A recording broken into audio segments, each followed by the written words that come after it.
سلطانی۔ بسم اللہ الرحمن الرحیم۔ اللہ تبارک و تعالیٰ کے پاکیزہ نام سے آغاز کرتے ہیں جو بہت مہربان اور نہایت رحم والا ہے۔ اللہ تبارک و تعالیٰ کا بڑا فضل و کرم ہے کہ اس نے قرآن پاک کے بعد روئے زمین پر موجود سب سے صحیح ترین کتاب کی شرح بیان کرنے کا موقع عطا فرمایا، یعنی بخاری شریف، جس کے بارے میں علماء اسلام متفق ہیں کہ قرآن عظیم کے بعد سب سے صحیح ترین کتاب امام بخاری رحمۃ اللہ علیہ کی بخاری شریف ہے، اور اس کی حدیثوں کا سننا سنانا یقیناً بہت ہی بڑی سعادت کی بات ہے کہ ایک تو قرآن پہ ہمارا بہت زیادہ اعتماد ہے، اور پھر بخاری شریف جیسی عظیم حدیث کی کتاب اس پر بھی الحمدللہ مسلمان بہت اعتماد کرتے ہیں، اور ہمارے لاکھوں شرعی مسائل اس پاکیزہ کتاب کی پاکیزہ احادیث کے ذریعے حل کیے جاتے ہیں۔ تو یہ ایک ہماری بھی دیرینہ خواہش تھی کہ قرآن پاک کی تفسیر کا موقع بھی میڈیا پر حاصل ہو اور درس بخاری شریف کا موقع ملے۔ اللہ تبارک و تعالیٰ نے دونوں خواہشیں پوری فرمائیں۔ آپ کو معلوم ہے کہ تدبر قرآن کے نام سے ایک الحمدللہ ہم نے پروگرام کیا تھا جس میں پورے قرآن کی تفسیر 3-4 سال میں مکمل ہوئی، اور اب اگر زندگی رہی تو انشاءاللہ ارادہ تو یہی ہے کہ بخاری شریف کی جتنی زیادہ سے زیادہ احادیث ہم کور کر سکیں وہ آپ کے سامنے بیان کریں گے، اور اس میں ہم نے کوئی حدیث بیچ میں چھوڑی نہیں ہے۔ جس ترتیب سے کتب میں بزرگان دین نے احادیث جمع کی ہیں اسی ترتیب سے ہم آپ کی خدمت میں عرض کر رہے ہیں۔ تو اس لیے ہماری گزارش ہے جو ریگولر دیکھنے والے ہیں کہ اپنے قیمتی وقت میں سے کچھ وقت نکال کر ضرور اپنے پیارے محبوب صلی اللہ علیہ وسلم کے کلام کو سنیں اور دیکھیں کہ نبی کریم صلی اللہ علیہ وسلم ہمیں کیا سکھانا چاہتے ہیں، کیا بتانا چاہتے ہیں، کیا نصیحت فرما رہے ہیں، کیا درس فرما رہے ہیں، کس چیز کی اصلاح کر رہے ہیں، کون سا شرعی حکم سکھانا مقصود ہے۔ تو جب ہم احادیث کریمہ سنیں گے تو انشاءاللہ ان تمام پہلوؤں پر اچھی طریقے سے توجہ ہوگی، اور الحمدللہ ہمارا طریقہ بھی یہ ہے کہ ہم حدیث بیان کرنے کے بعد ان نکات پر خاص طور پہ توجہ کرتے بھی ہیں۔ تو اس طرح انشاءاللہ معلومات میں اضافہ بھی ہوگا، اور بار بار نبی کریم صلی اللہ علیہ وسلم کا تذکرہ جب ہوتا ہے تو اللہ کی رحمتوں کا نزول بھی ہوتا ہے، اور ہم غیر ارادی طور پر روحانی اعتبار سے نبی کریم صلی اللہ علیہ وسلم کے بہت قریب ہو جاتے ہیں۔ تو اس لیے یہ درس بخاری بہت ہی اہمیت کا حامل ہے۔ اس کی اہمیت کو سمجھیں اور کوشش یہ کریں کہ نہ صرف خود آپ دیکھیں بلکہ دوسروں تک بھی اس کے دیکھنے کی ترغیب پہنچائیں، کہ ہو سکتا ہے کہ آپ کے کہنے پر کوئی شخص ریگولر یہ پروگرام دیکھنا شروع کرے تو آپ کے لیے بھی عظیم الشان ثواب جاریہ ہو جائے گا، اور اس شخص کے اصلاح کے امکانات بھی بہت بڑھ جائیں گے۔ ہم 65 حدیثیں ابھی تک مکمل کر چکے ہیں۔ آج انشاءاللہ 66ویں 66 نمبر حدیث پاک آپ کی خدمت میں عرض کریں گے۔ حضرت ابو واقد لیثی رحمۃ اللہ علیہ اس کے رضی اللہ تعالی عنہ اس کے راوی ہیں۔ یہ کہتے ہیں کہ ایک دفعہ نبی کریم صلی اللہ علیہ وسلم مسجد میں لوگوں کے ساتھ بیٹھے ہوئے تھے کہ اس وقت 3 اشخاص اندر داخل ہوئے۔ اب یہ مجلس تھی، سرکار کا طریقہ یہ تھا آپ تشریف فرما ہوتے تھے، حلقہ لگ جاتا تھا، تو 3 اشخاص ذرا دیر سے تشریف لائے۔ 2 تو نبی کریم صلی اللہ علیہ وسلم کی طرف بڑھ کر آگے آ گئے، اور ایک نے مجلس دیکھی اور چلا گیا۔ وہ دونوں نبی پاک صلی اللہ علیہ وسلم کے پاس آ کر کھڑے ہو گئے۔ پھر ان میں سے ایک نے حلقے میں کشادگی دیکھی، یعنی خالی جگہ محسوس کی، تو وہ وہاں پر جا کر بیٹھ گیا، اور دوسرا مجلس کے پیچھے بیٹھ گیا، جبکہ تیسرا پیٹھ موڑ کر چلا گیا۔ پھر جب نبی کریم صلی اللہ علیہ وسلم اپنے وعظ و نصیحت سے فارغ ہو گئے تو آپ نے ارشاد فرمایا کہ سنو، کیا میں تمہیں ان 3 آدمیوں کے متعلق خبر نہ دوں؟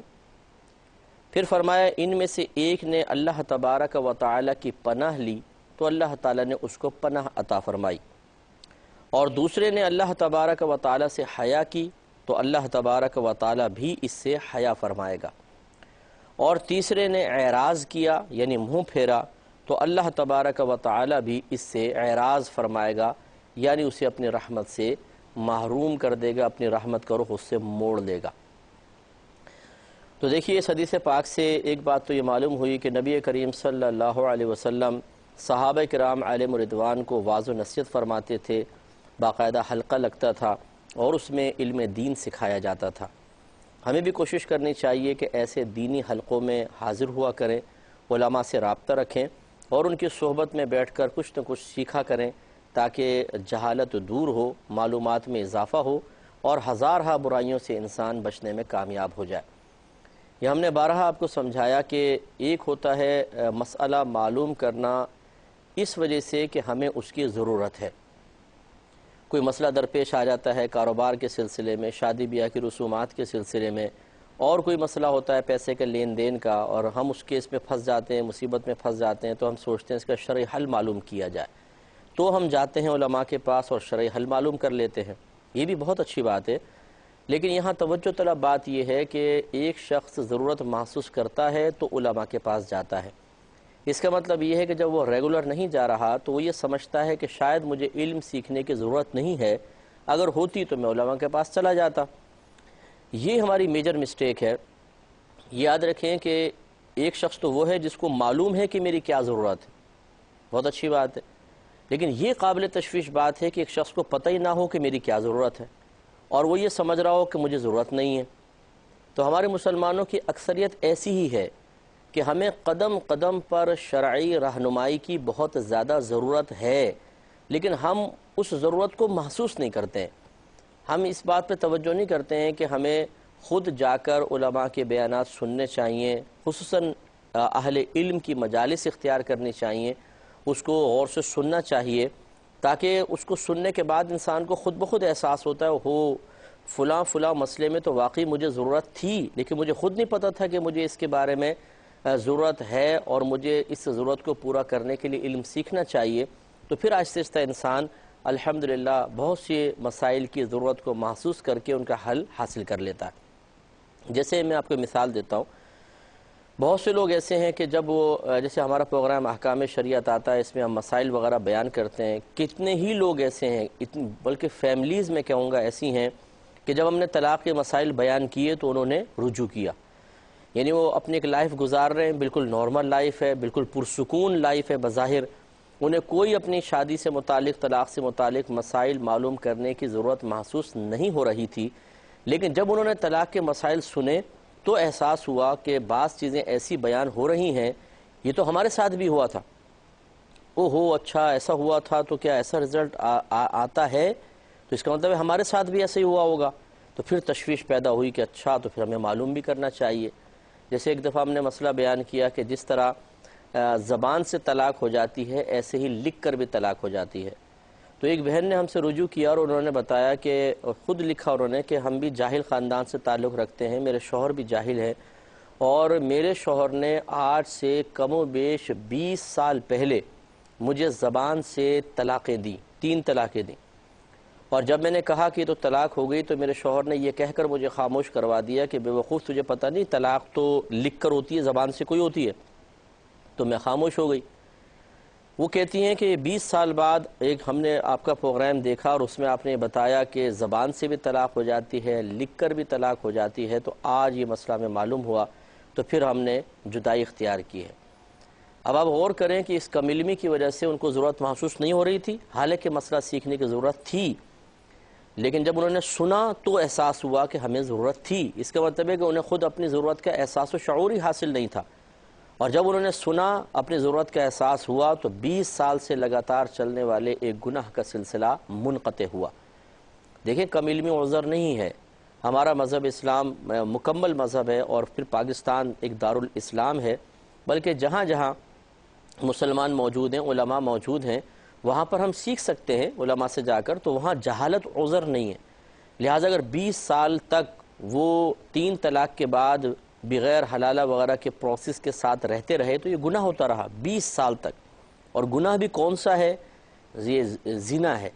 اس لیے کہ جب مرد 3 طلاقیں دے دیتا ہے تو نکاح ٹوٹ جاتا ہے، ختم ہو جاتا ہے، اور وہ دونوں میاں بیوی بالکل ایسے ہو جاتے ہیں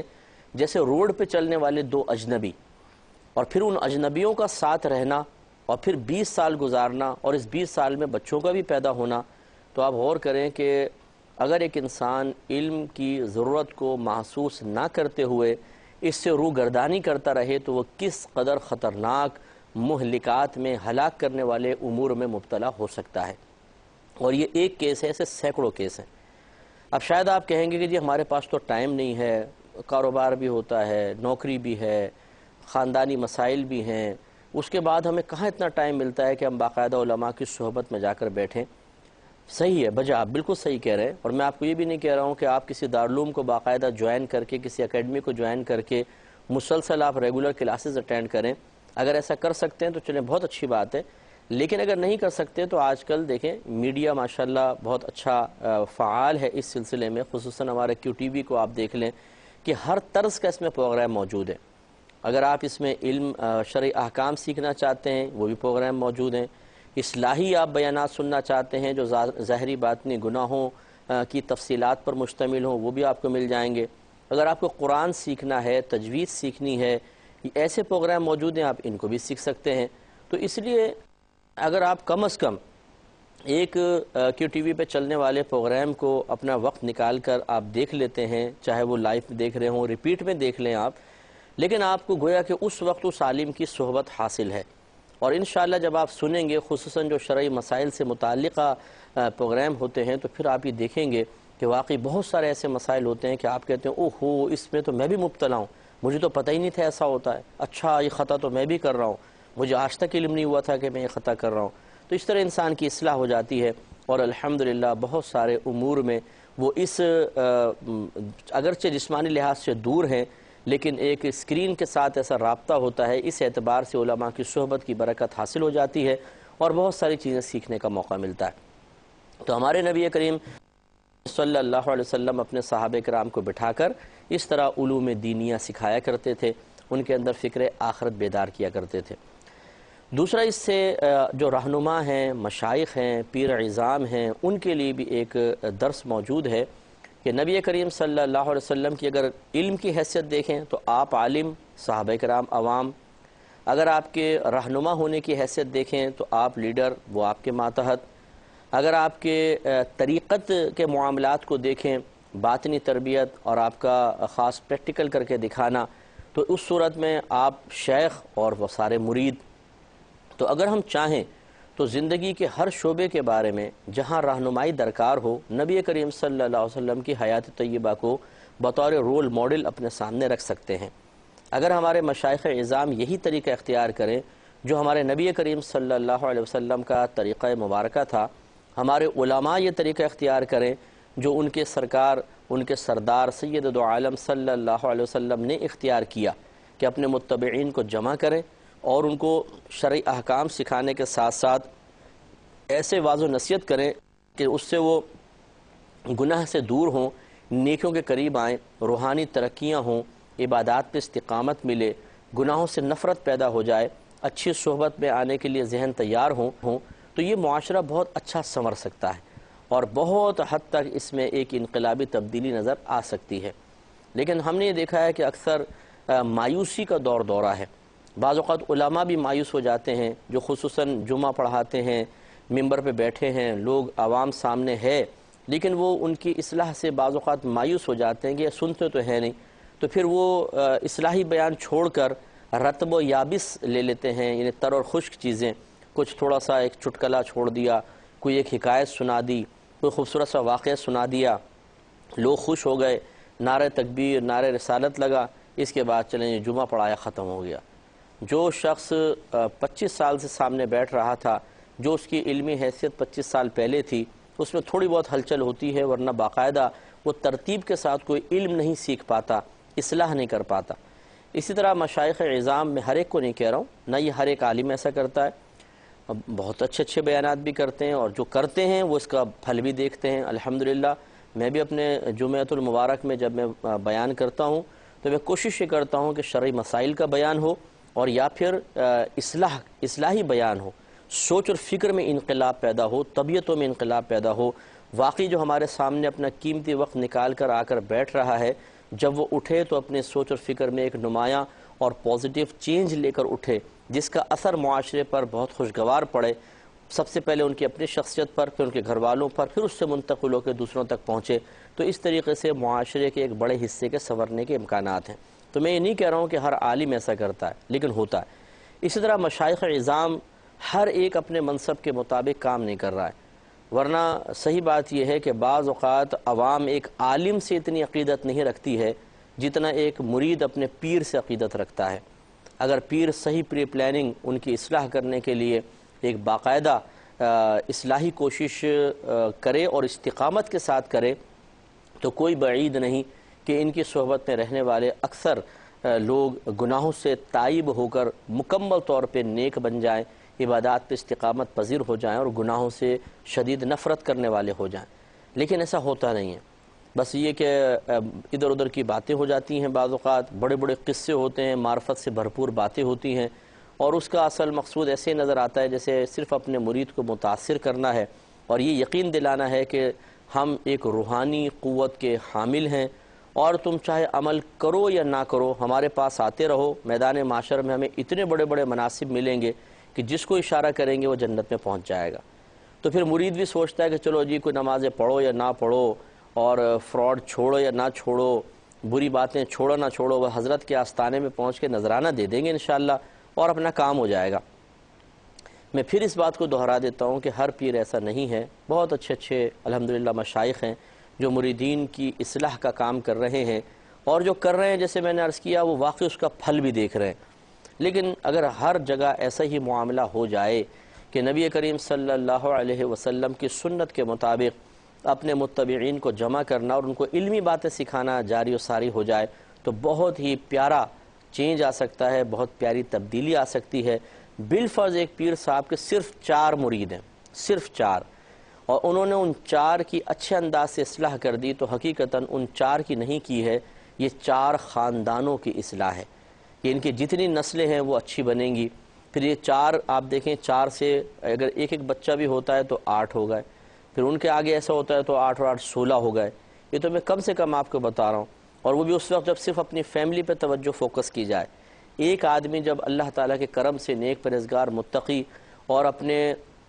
روحانی اعتبار سے پر اثر شخصیت کا حامل ہو جاتا ہے، اس کے اثرات پھر اطراف میں پھیلنا شروع ہوتے ہیں، دوست، احباب، رشتہ دار، اور اس طریقے سے نہ صرف اپنی فیملی بلکہ دوسروں کے بھی خاندانوں تک اس کے اچھے اثرات پہنچتے ہیں اور ان میں بھی تبدیلیاں آتی ہیں۔ اس طریقے سے یہ نہ دیکھا جائے کہ جی کتنے لوگ ہیں اور کیا ہیں، بلکہ اصلاح کا کام ہونا چاہیے۔ ایک قیمتی فرد اگر ہم تیار کرنے میں کامیاب ہو جاتے ہیں تو حقیقتاً وہ لاکھوں پر بھاری ہے۔ 1 لاکھ ایسی آ کر بیٹھیں اور بس باتیں کریں اور چلے جائیں، اور ایک آدمی آ کر واقعی اپنی اصلاح کرے یا ہم اس کی اصلاح کرنے میں کامیاب ہو جائیں اور اسے اس طرح تیار کر لیں کہ وہ معاشرے میں بڑی تبدیلی کا سبب بن سکتا ہو، تو یقیناً یہ ان 1 لاکھ پہ بھاری ہے۔ جیسے نبی کریم صلی اللہ علیہ وسلم نے صحابہ کرام کو تیار کیا تو ایک صحابی کروڑوں پہ بھاری ہوا۔ انشاءاللہ اس پہ سلسلہ کلام جاری و ساری رکھیں گے نیکسٹ پروگرام میں۔ وآخر دعوانا ان الحمدللہ رب العالمین۔ اے اللہ، اے